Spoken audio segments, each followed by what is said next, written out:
আসসালামু আলাইকুম এভরিওয়ান, কি অবস্থা সবার? কেমন আছেন সবাই? আশা করি সবাই ভালো আছেন। আমি মেহেদী হাসান অনেক ভালো আছি।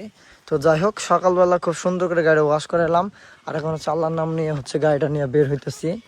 তো সকালবেলা আসলে ঘুম থেকে মানে উঠতে ইচ্ছা করলো না, তাও সকাল সকাল বের হইলাম গাড়ি পরিষ্কার করে নিয়ে। কারণ ময়লা জিনিস আসলে আমার পছন্দ না। আগের থেকে আমার ময়লা জিনিস কোনো কিছুই পছন্দ না। নিজে ফিটফাট, আমার গাড়ি চকচকা ফিটফাট।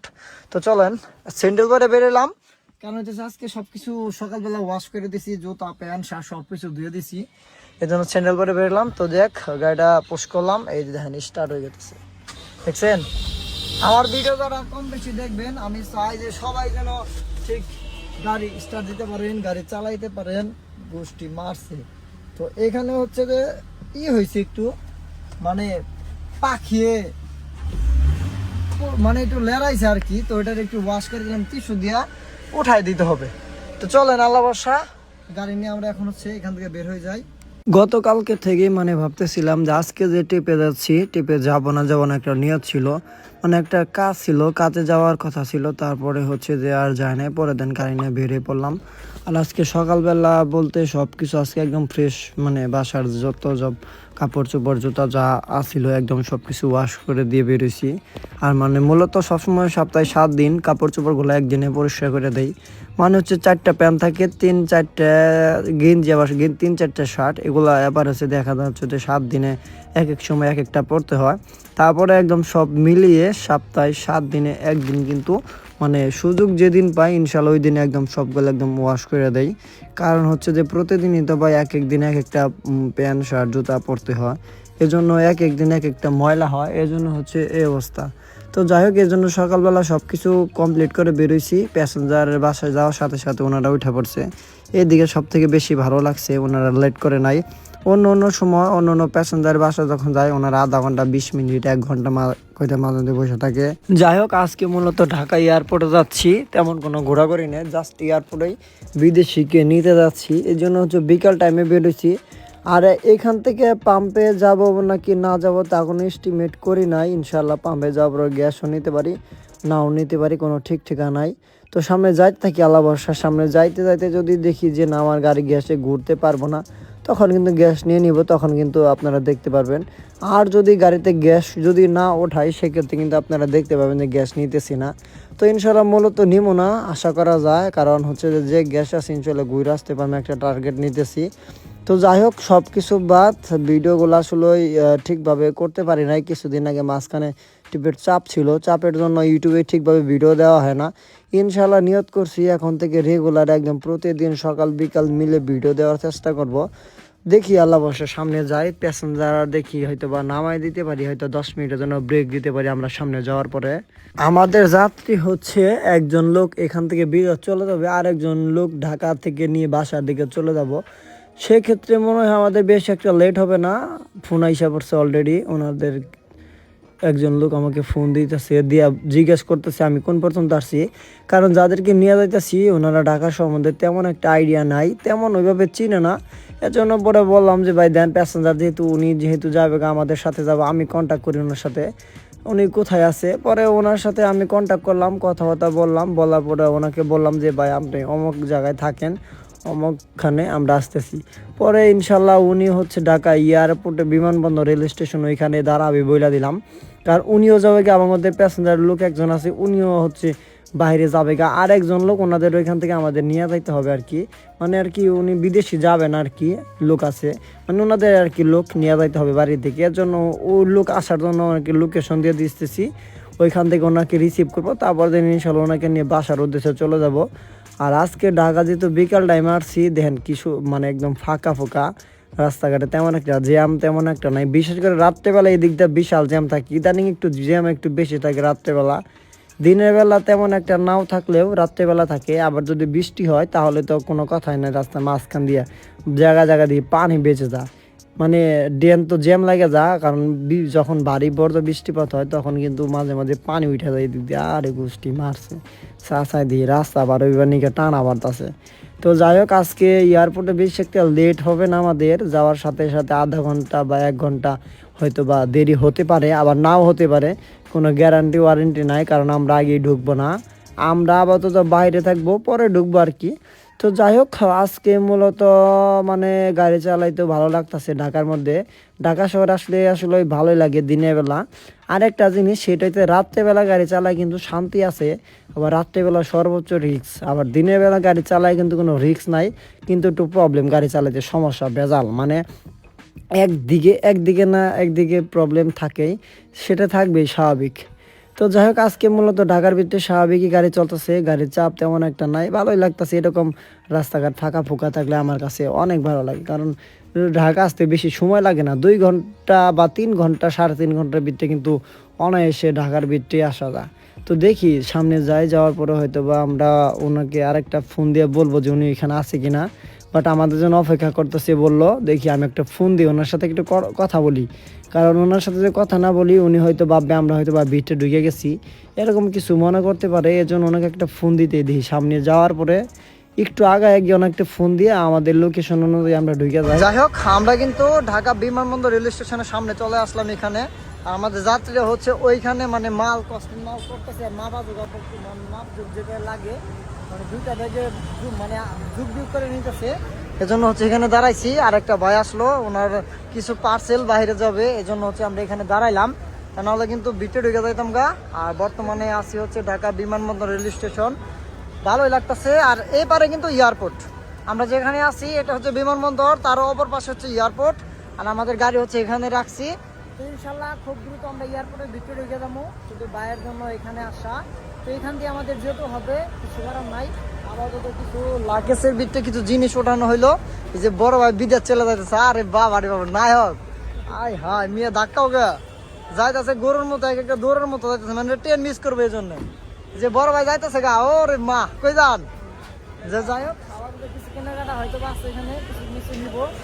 ইনশাল্লাহ নেওয়া শেষ হলে কিন্তু আমরা এখান থেকে খুব দ্রুত চলে যাবো। আর পার্কিং এ তো জায়গা মোটামুটি বেশ ভালোই আছে আজকে। তো আমরা বিমানবন্দর রেল স্টেশন থেকে বেরোইলাম, ওইখান দিয়ে ঢাকা এয়ারপোর্টের ভিতরে ঢোকার কোনো রাস্তা নাই, এই জন্য আমাদের খিলক্ষেত থেকে ঢাকার দিকে আবার ইউটার্ন করে আসতে হবে। যেহেতু আজকে বিদেশি চলে যাবে, আজকে গাড়িতে কিন্তু লোকজন বেশি একটা নিয়ে আসি নাই, 4 জন লোক নিয়ে আসছি। এর আগে অনেকবার ওনাদেরকে নিয়ে আসছি, আর এবারও কিন্তু ওনাদেরকে নিয়ে যাইতেছি। আজকে বেশি একটা দেরি হবে না, ওনাদেরকে নামাই দিয়েই ইনশাল্লাহ চলে যাব। ওনারা বাইরে থেকে মাল সব প্যাকিং করে রাখছে, জাস্ট আমাদের এয়ারপোর্টে ঢুকলেই ইনশাল্লাহ ওনাদেরকে বিদায় দিয়ে আমরা সবাইকে নিয়ে চলে যাব। তো যেহেতু একজন লোক যাবে গা ভাই, ওনার এক ফ্রেন্ড সাইকেল আছে বাইরে, মানে বিদেশ থেকে অনেকদিন আগে আসছিল, উনি হয়তো আমাদের সাথে চলে যাবে। ওনার সাথে এয়ারপোর্ট থেকে ওনাকে রিসিভ করলাম আমরা, আর ওইখানে দাঁড়ানোর পরে লাগেজ যে কস্টিং করা হয় যেন ওটাও করা হয়েছে। শুধু এয়ারপোর্টের ভিতরে ঢুকে ইনশাল্লাহ আমরা ওনাদেরকে নামাই দিয়া বেরোই চলে যাবো। আজকে যেহেতু মানে দুপুর সকাল হয়ে গেছে, সারাদিনই প্রায় লেগে যাইতেছে, এরকমই অবস্থা। তো যাই হোক, সামনে দেখি আমাদের ইউটার্ন করতে হবে। এখানে ঢাকা এয়ারপোর্টের সামনে তো ইউটার্ন বন্ধ, কিন্তু এখান থেকে ইউটার্ন করতে হয় যদি আমরা ঢাকা ময়মনসিংহ রোড থেকে গাজীপুর বা টুঙ্গি আবদুল্লাপুর থেকে যদি আমরা উত্তরা থেকে যদি আসি, সেক্ষেত্রে কিন্তু আমাদের জন্য ইউটার্ন হচ্ছে এখানে, মানে টার্মিনালের সামনে ঢাকা এয়ারপোর্ট, মানে ইউটার্ন আর কি এখানে দিয়ে দিচ্ছে। আগে কিন্তু ব্রিজের নিচ দিয়ে কিন্তু ঢুকে যাইতে পারছি, এখন কিন্তু আর ঢুকতে পারি না। এখন হচ্ছে যে টার্মিনালের সামনে আসতে হয়, এখান থেকে কিন্তু আমাদের দিকে আবার ইউটার্ন করতে হয়।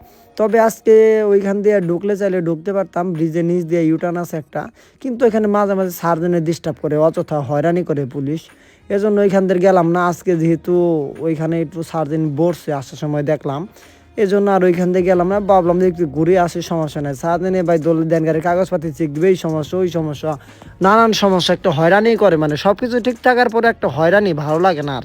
তো যাই হোক, এয়ারপোর্ট থেকে বের হইয়া তো দেখেন আমরা কি একটা জ্যামে পড়ে গেছি আজকে। তো বর্তমানে আছি হচ্ছে টুঙ্গি ফ্লাইওভার, তো টুঙ্গি ফ্লাইওভার থেকে আমরা নামবো, তো এখন জ্যামে পড়ে গেছি গা। কি অবস্থা দাদু সাহেব? ওই যার কিন্তু মাথা বেকার চাই দেখতেছে আমার, মানে ভিডিও টিডিও হয়তো বা দেখে এরকম কোনো কিছু। তো যাক, তো বিশাল একটা জ্যামে পড়ে গেছি। তো আপাতত 10 মিনিট ধরে দাঁড়ায় আছি, কোনো গাড়ি লড়েও না, চড়েও না, যায়ও না, এটা হালকা হালকা একটু একটু করে আগাইতেছে। তো যেহেতু বিকাল বেলা, মানে যেহেতু 5টা প্লাস বাজে, 5:30 মতো বাজে, কত বাজে 5:37 বাজে, এই জন্য হচ্ছে জ্যাম, কারণ অফিস ছুটি হয়েছে, তো এই জন্য একটু জ্যাম একটু বেশি পড়ে গেছে এখানে। যদি আধা ঘন্টা আগে বের হইতাম আর 2 ঘন্টা পরে যদি ঢাকা থেকে বের হইতে পারতাম, তাহলে কিন্তু এই জ্যামটা কিন্তু থাকতো না। তো দেখেন মানে দুই লাইন, এই পাশে তো দুই লাইন জ্যাম হয়েছে, ওই পাশেও ভিআইপি লাইনও কিন্তু পুরো একদম জ্যাম লাগিয়ে গেছে গা। তো ভালোই লাগতেছে, জ্যামে বইসা আছি, খুবই ভালো লাগতেছে, কিন্তু বিরক্ত লাগতেছে খুব। জ্যামে বইসা থাকলে গাড়ি না চললে ভালো লাগে না। যদি ঈদ হইতো তাহলে জ্যামে বইসা থাকতে ভালো লাগতো, ঈদের মধ্যে বাড়ি যাইতেছি। আর ঈদ ছাড়াও অযথা জ্যাম ভালো লাগে না এগুলা। জ্যামটা পড়ার মূল উদ্দেশ্য হইতেছে সময়। দেখছেন স্কুল কলেজ ভার্সিটি এভরিথিং সবকিছু ছুটি, গার্মেন্টস ফ্যাক্টরি সহ ছুটি, এর জন্য একটু বেশি জ্যাম লাগছে। মানে প্রতিদিন আছে এই টাইমে জ্যাম থাকবেই, যেহেতু 5টা বাজে, 5:30টার মতো বাজে, রাত 9টা পর্যন্ত মানে এভাবে জ্যাম থাকে এই রোডে, ডেইলি রেগুলার থাকে কম বেশি। নতুন করে বইলে কোনো লাভ না, কিন্তু এই 5টা ঢাকা সব গাড়ি ঢুকতেছে, আমরা যাইতে পারতেছি না, বৈশা আছি, তাছাড়া কিছু করার নাই। দেখি আবার তো বৈশা থাকি, বৈশা থাকা ছাড়া কাজ নাই, জ্যাম পেলতে হবে ঢাকাতে আসলে, এটা মাস্ট। তো ব্রিজের উপরে অনেকক্ষণ জ্যামে ছিলাম, 40 মিনিটের মতো জ্যামে বসে ছিলাম। তো হালকা হালকা মানে ব্রিজ থেকে নামতেই অনেকটা সময় লেগে গেছে, কারণ এখানে অযথা একটা জ্যাম লেগে গেছে। মানে একটা ট্রাক আর একটা ট্রাকের সাথে নাকি প্রাইভেট কারের সাথে বাজায় নিয়ে মানে একটা ঝগড়া সৃষ্টি করে দিছিল দেখলাম, এর জন্য এখানে একটা জ্যাম পড়ে গেছে। তো যেহেতু এয়ারপোর্ট থেকে তাড়াতাড়ি বেরোলাম, যেহেতু 5:30, 6টা, 6:30টার মতো 6টা পার হয়েছে। আর এখান থেকে ওনাদের একটা বাসা আছে আমাদের মেন রোডের সাথেই, তবে বেশি একটা বেটে ঢুকতে হবে না, একদম জাস্ট একদম মেন রোডের সাথে আর কি। ওনারা যেহেতু দুপুরে খাবার খায় নাই, এর জন্য দুপুরে খাবারও খাবে বললো আমাকে। এই জন্য বললো যে মানে দুপুরে তো রাস্তাঘাটে খাবার খায় নাই, বললাম যে খাবার খেয়ে নেওয়ার জন্য। পরে ওনাদের একটা আত্মীয়র বাসা আছে, এখানে ফোন দিয়ে বলে দিছে ওইখানে নাকি যাবে। বললাম যে অসুবিধা নাই, চলেন যাই। পরে আমি আর কিছু বললাম না, কারণ ওনাদেরকে এর আগেও অনেকবার নিয়ে আসছি, এবারও নিয়ে আসছি। কারণ প্যাসেঞ্জার গাড়ি নিলে যেখানে যাওয়া ওইখানে যাইতে পারি, আর যেখানে যাওয়া যায় না সেখানে তো আগেই সিলিন্ডার করে দেয় যে ভাই ওখানে যাইতে পারবো না, আগে সব কিছু বলে দিই। যেহেতু মেইন রোডের সাথেই আমার কষ্ট হবে না বা আমার কোনো চাপ সৃষ্টি হবে না, এই জন্য বললাম যে সমস্যা নাই। আর যাত্রীকে একটু স্যাক্রিফাইস ছাড় না দিলে ভাই দ্বিতীয়বার আপনাকে আর চাইবে না। হায় তো লাইট বাড়ি দেওয়ার কি আছে, হুদায় লাইট বাড়ি দিতেছে। তো যাই হোক, কিছু কিছু সময় যাত্রীকে একটু ছাড় দেওয়া উচিত, কারণ ওনারা তো আপনি রেগুলার প্যাসেঞ্জার, রেগুলার, কারণ মাসে 2-1 বার না হলেও 6 মাসে 2 বার 1 বার আছে আপনার কাছে গাড়ি নিতেছে, সেক্ষেত্রে আপনারা একটু স্যাক্রিফাইস একটু ছাড় দিতেই পারেন সবার ক্ষেত্রেই। তো যাই হোক, আমার প্যাসেঞ্জারগুলো হচ্ছে একটু অন্যরকম, আমি সব সময় একটু ছাড় দিয়ে থাকি, ভালো লাগে তাদেরকে, আসলে আচার ব্যবহার ভালো লাগে। যাদের একবার নিয়ে যাবো সবসময় আমার নিয়ে যাইতে হইব। তো যাই হোক, রাত্রেবেলা আসলে ওনাদের বাসায় অনেকক্ষণ সময় কাটালাম আমরা সবাই মিলে একসাথে বসে, কারণ হচ্ছে যে অযথা পাম্পে এসে বসে থাকার কোনো মানে দরকার নাই। এই জন্য ওনাদের ওইখানে যেহেতু বাসা আছে, বাসা থেকে আমরা 8:30টার পরে বেরোইলাম, যেন আমাদের পাম্পে পৌঁছাতে একদম টাইম টু টাইম পৌঁছাইতে পারি, আবার টাইম টু টাইম বাসা থেকে বেরোতে পারি। যখন আমরা বাসা ভিতরে ঢুকছি তখন বললাম যে আঙ্কেল এখন তো সময় বাজে 7:30, আপাতত 1 ঘন্টা পরে আমরা এখান থেকে বের হই, কারণ ওইখানে পাম্পে গিয়ে বসে থাকতে আপনাদের হয়তো বিরক্ত লাগতে পারে। এজন্য আর কি কাজ আছে, যেহেতু আপনার আত্মীয় বাসা, তো অতএব এখানেই আপনার একটু সময় দিয়ে বের হইন। কারণ দেখেন পাম্পে বসে থাকলেও হয়তো বা আপনাদের সবার বিরক্ত লাগতে পারে, তখন বলবেন যে বাসায় তো ভালো ছিলাম, আর একটু পরে বের হইতাম। এই জন্য আমি আপনাদেরকে এই সময়টা বলে দিলাম যে সন্ধ্যা 6টা থেকে নিয়ে রাত 9টা পর্যন্ত সিএনজি পাম্প বন্ধ থাকে। এর জন্য যেহেতু আমরা 7টার দিকে ওনাদের বাসা 7:30টার দিকে ঢুকতেছি, তবে ইনশাল্লাহ 8:30, 8:40 বা 8:30 এর ভিতরে ইনশাল্লাহ বেরিয়ে পড়বো। যেহেতু ওনাদেরকে প্রথমে আমি এভাবে বইলা দিছি, পরে বলছে হ্যাঁ সমস্যা নাই, আমরা দেরিতে বেরিয়ে গেলাম, সমস্যা নাই, পাম্পে বসে থাকার কোনো দরকার নাই, এখানে বাসায় আমরা রেস্ট নিয়ে পরে ইনশাল্লাহ আমরা সময় মতো বের হয়ে যাব। পরে বাসায় গেলাম, বাসায় যাওয়ার পরে ওনারা সবাই আমাকে ওনাদের বাসায় বসতে দিল। দেন তারপরে 5 মিনিট যাওয়ার পরে বললো ভাই হাত মুখ দিয়ে টেবিলে বসেন। পরে হাত মুখ দিয়ে ফ্রেশ ওনাদের টেবিলে বসে সবার সাথে খাইলাম। সবাই অনেক ভালো মতন মানে খাবার দাবার করাইলো, ওনারা খুবই ভালো ছিল। এর আগে বলছিলাম, এর আগেও ওনাদের বাসায় গিয়েছিলাম, আমাকে দেখে বলতেছে মেহেদি ভাই কেমন আছেন, কতদিন পরে আসলেন, এদিক দিয়ে অনেক চলাচল করেন, একদিন আসলেনও না, এরকম অবস্থা কি। এই জন্য গেছি। পরে তাদের সাথে কথাবার্তা বললাম, জিজ্ঞাসাপাতি করলাম কি অবস্থা, কে কেমন আছে, চাকরি বাকরি কেমন করতেছে। ওরা অনেক কথাবার্তা বলার পরে ওনাদের কাছে বিদায় নিয়ে আইসা পড়ছি। ওনারা যথেষ্ট পরিমাণ লোক ভালো ছিল। তো যাই হোক, খাবারটা অনেক ভালো ছিল, অনেকগুলো ভাত খাইছি ওনাদের এখানে। আবার আমি হোটেলেও কিন্তু এখানে খাবার খাইছিলাম। তো দুই দিকে কিন্তু আজকে মানে খাবার খাইতে হয়েছে, ভালোই আসছিল আর কি সবাই। তো যাক আলহামদুলিল্লাহ, আর পাম্পে চলে আসলাম, আমাদের টাঙ্গাইল হাই প্রেসার পাম্প। তো মূলত গ্যাস নিয়ে যাচ্ছি, যাওয়ার সময় কিন্তু কোনো জায়গায় লেট করি নাই, তবে ইনশাল্লাহ যাওয়ার সময় গ্যাস নিয়ে যেতেছি, বাসি বাঁচতেছে আমাদের মধ্যে। আরে যে তোমার স্বভাবটা ঠিক কইরো, তোমার স্বভাবটা ঠিক কইরো, সেরি মানুষ দেখলে যে গাড়ির মধ্যে একটু ফুসকি বার হয়ে গেলে এবারে ফুসকি করো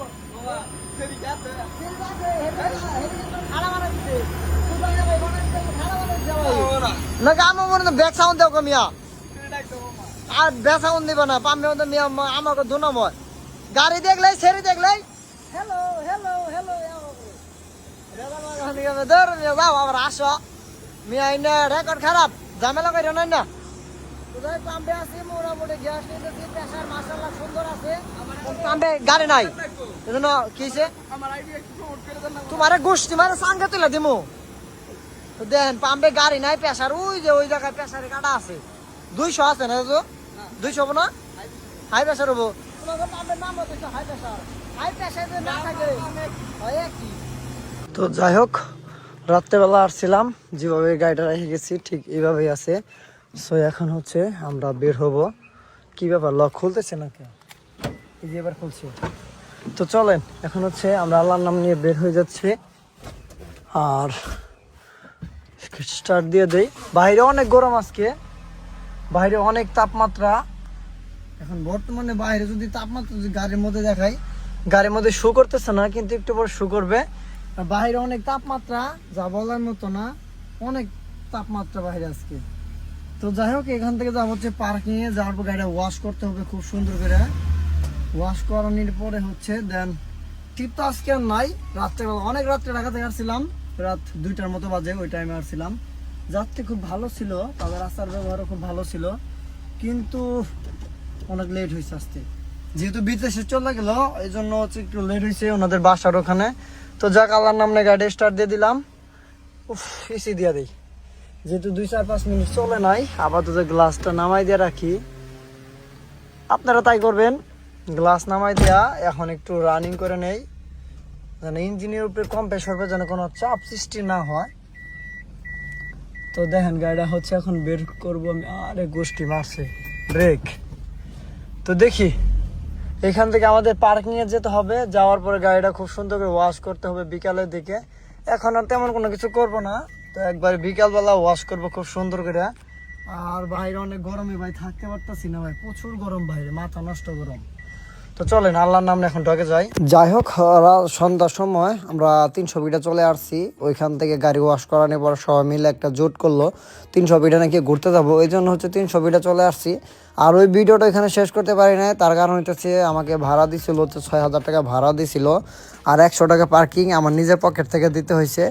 আর সিএনজি লাগছে মূল মাত্র 1500 টাকা সিএনজি, 100 টাকা পার্কিং, আর হইতাছে কি পার্কিং 100 টাকা 1600 টাকা। আবার আমার এক্সট্রা খরচ হয়েছে এখানে 200 টাকা। এবার আছে এই ইনকাম ট্যাক্সে মাত্র 3032 টাকা। আল্লাহ হাফেজ।